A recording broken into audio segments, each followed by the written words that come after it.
Today, we're going to dive into one of the most incredible stories in Eastern philosophy. It comes from the Avatamsaka Sutra, and it's all about a young seeker on this epic journey. But here's the twist. It's a quest not for a final answer, but for a path that never, ever ends. So let me just ask you this, right off the bat. What if enlightenment wasn't some peak you climb and conquer? What if it was just an infinite road you walk? That very idea is at the absolute heart of the story we're exploring today. And it all starts with our hero. So let's meet our guy, Sudhana.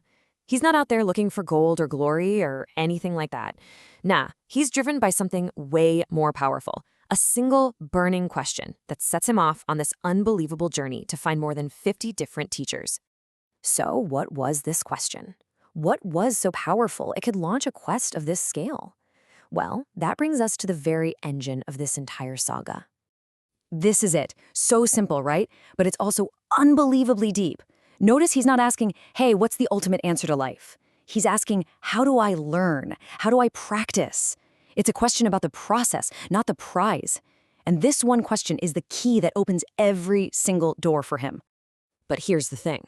Before Suhana can even take his first step to meet a human teacher, he gets this really critical warning from a totally unexpected source.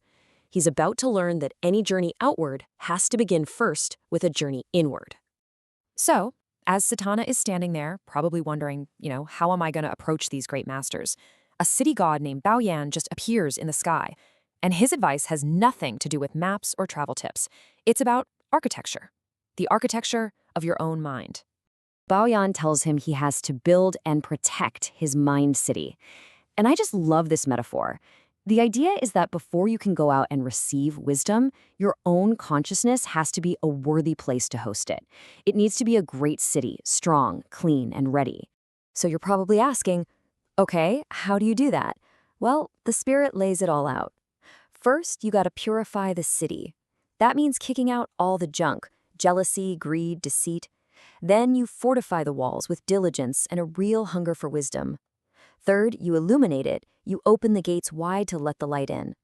And last, you protect it. You guard the gates against anything that might lead you astray. Only then, once the mind city is in order, is he actually ready to go find a teacher. So with his mind prepared, Sudhana's journey can finally begin for real.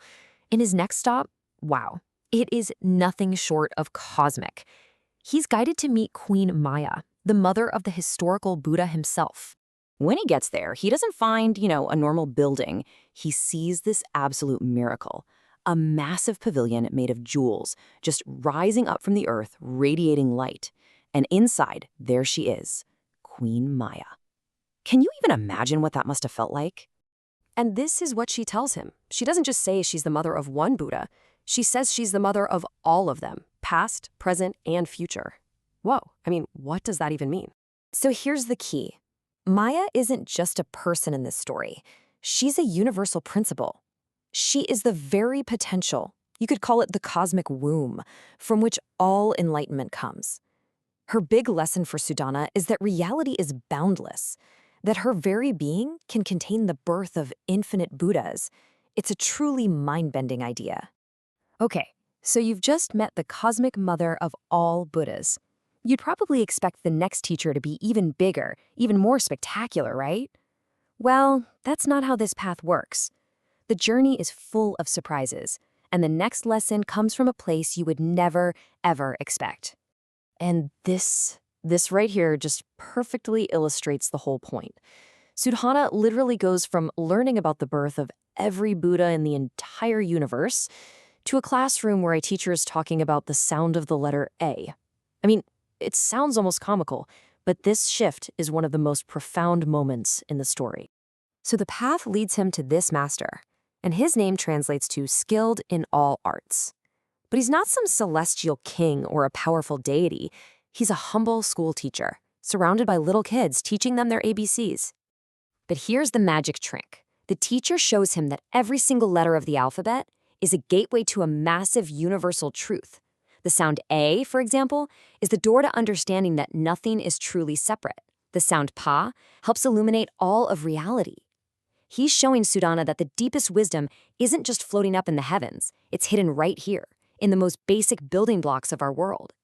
And this experience with this humble alphabet teacher is what finally reveals the fundamental pattern of Sadhana's journey. It's the ultimate lesson that he was always meant to learn. Let's just track it for a second. It starts with Queen Maya, the cosmic mother. After she shares her wisdom, she doesn't say, "You've made it." Nope. She points him to his next teacher, a celestial maiden. And that maiden, after she teaches him, what does she do? She points him to another teacher, who then, of course, points him to the alphabet teacher we just met. And after that incredible lesson, the alphabet teacher points him onward again, to a laywoman who points to someone else, and on and on and on it goes, in this beautiful, unbroken chain. And that, right there, is the heart of the entire story. No one, not the cosmic mother, not the brilliant school teacher, no one ever says, "I'm the final authority." Each one offers their piece of the puzzle, their gift of wisdom, and then humbly points the way forward. The goal was never to find the one person with all the answers. The goal was just to stay on the path. The journey itself, that's the whole point. And that brings this whole thing right back around to us, doesn't it? Sadhana's journey teaches us that wisdom is literally everywhere, in great sages and in little kids, in the vast cosmos and in a simple classroom. The path truly never ends. So the only question left to ask is, who or what is your next teacher?